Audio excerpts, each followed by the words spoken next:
মানে আজি আমাৰ জনপ্ৰিয় নাট্যকাৰ আমাৰ প্ৰবীণ ফুকন দাক লগ পালোঁ মানে খুব মৰমৰ আমাৰ আৰু প্ৰবীণ দাৰ মানে ভিডিঅ' চাইছে আপোনালোকে বিদুৰভাই এখনতো কৰিছে প্ৰবীণ দাই তাতো এক্টিং কৰিছে প্ৰবীণ দাৰ এটা সাংঘাতিক প্ৰতিভা আছে সেইটো হয়তো আপোনালোকে নাজানে মই গম পাওঁ তেখেতৰ মানে হেৰিটো আজি অকণমান মানে প্ৰবীণ দাক ৰিকুৱেষ্ট কৰিম সেই প্ৰবীণ দাৰ প্ৰতিভাটো মানে প্ৰতিভাটো অকণমান মানে শুনিব বিচাৰিছোঁ আৰু বিশেষকৈ দৰ্শকক শিকাব বিচাৰিছোঁ তাকে প্ৰতিভাটো মানে আপোনাৰ মানে ক'লে ভাল লাগিব মানে মাতষাৰ মানে শুনিব বিচাৰিছোঁ আজি it is also' important matter হয় নাই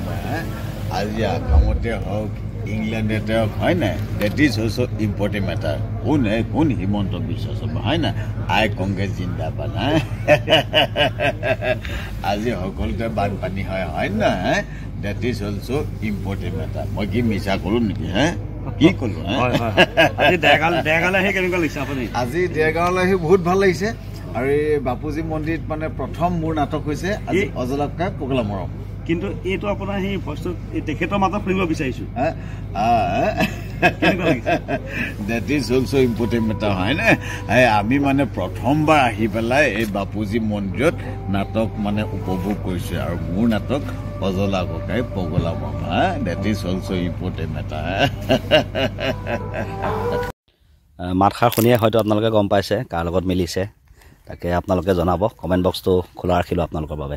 ধন্যবাদ